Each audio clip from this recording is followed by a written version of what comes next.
नमस्कार, मैं अभिषेक उपाध्याय। आप देख रहे हैं टॉप सीक्रेट। इस समय प्रयागराज में एक बड़ा धरना चल रहा है और जिसे कि महाधरना कह सकते हैं।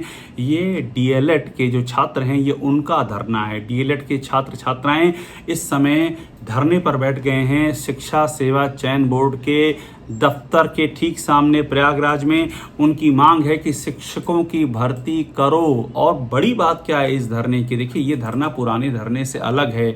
इसमें आर या पार का संकल्प है।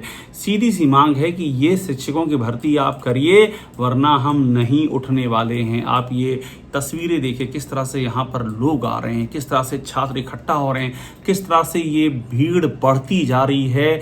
ऐसा लग रहा है जैसे छात्रों का सैलाब सा उमड़ रहा हो।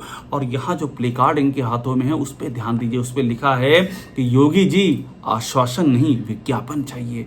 बहुत हो गया आश्वासन, ये कर देंगे वो कर देंगे, लेकिन जमीन पर आप कर क्या रहे हैं? 2018 से एक भी भर्ती नहीं आई है। सोचिए, ऐसा हो सकता है? कोई सरकार ऐसा कर सकती है? जो सरकार 2 बार से सत्ता में है लगातार, वो शिक्षकों की एक भर्ती नहीं निकाल सकती है। और 2018 में भी आपने क्या किया था? वो तो पिछली सरकार का कोटा था। तो शिक्षा मित्र चुने गए थे, करीब 1,37,000, उनकी भर्ती चूंकि कैंसिल की गई तो उसी को 2 हिस्सों में 68,500 और 69,000 में उसको निकालना पड़ा। वो भी आपके हिस्से की भर्ती कहाँ थी? और जो किया उसमें भी धांधली के इतने आरोप लगे। 69,000 शिक्षक भर्ती में आज तक सरकार धांधली के आरोपों से गिरी पड़ी है, ढकी पड़ी है। इलाहाबाद हाईकोर्ट ने कह दिया कि जो मेरिट बनाई थी 69,000 में, वो मेरिट खत्म कर दो, वो मेरिट रद्द कर दो, नए सिरे से मेरिट बनाओ। ओबीसी छात्रों को उनका हक नहीं दिया, ईडब्ल्यूएस को उनका कोटा नहीं दिया। ये है राम राज्य वाली सरकार। और अब जब ये डीएलएड के छात्र, आप सोचिए, हर साल करीब 2,35,000, 2.5 लाख के करीब छात्र डीएलएड का पढ़ाई करके निकलते हैं, लेकिन उनको कोई नौकरी नहीं है।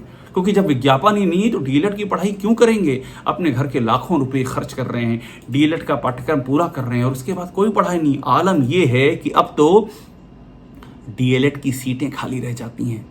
घर वालों ने मना कर दिया है कि क्यों डीएलएड में एडमिशन ले रहे हो, नहीं मिल रही नौकरी, नहीं निकलेगी नौकरी।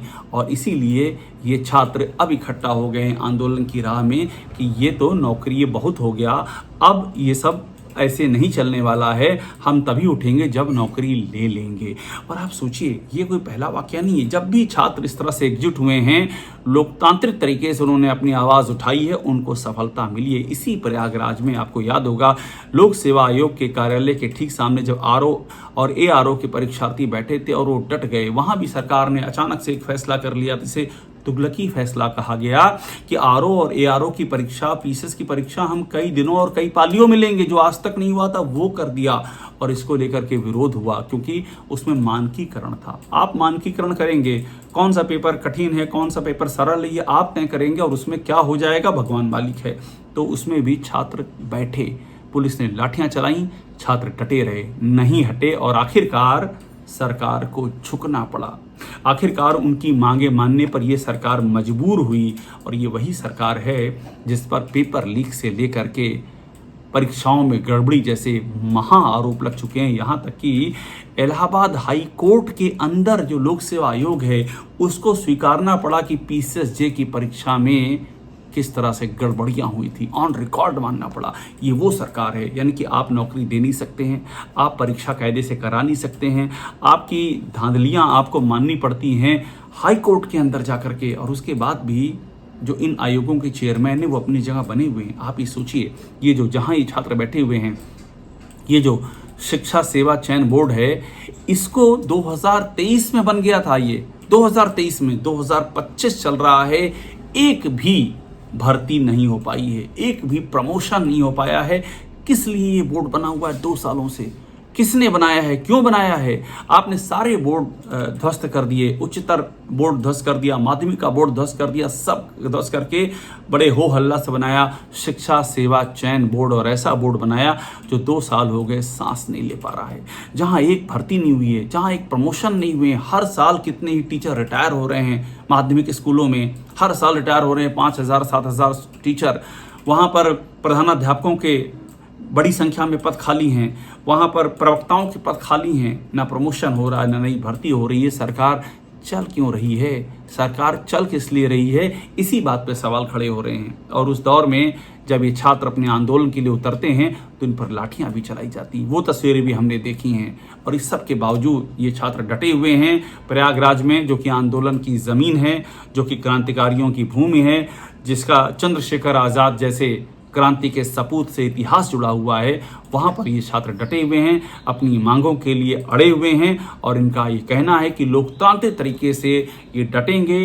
जो डीएलएड का मोर्चा है वो डटा रहेगा और अपने आंदोलन को मुकाम पर पहुंचाएंगे। छात्रों के हक में नौकरियां देने पर इस सरकार को मजबूर कर देंगे, उसे बैकफुट पर आने के लिए विवश कर देंगे। और ये लोकतंत्र के तहत किसी का भी अधिकार है कि वो लोकतांत्रिक तरीके से अपनी आवाज़ उठाए। और ख़ासतौर पर उस दौर में जब साल 2018 से एक भी भर्ती नहीं निकली है और ये सरकार ऑटोमेटेड मोड पर चली जा रही है। छात्रों के सपने, उनके परिवारों के सपने सब के सब बंजर हुए जा रहे हैं। और ऐसे में सवाल ये क्यों ना पूछा जाए कि इसका जिम्मेदार, इसका जवाबदेह कौन है? योगी सरकार क्यों मौन है? टॉप सीक्रेट को देखते रहिए, लाइक कीजिए, सब्सक्राइब जरूर कीजिए।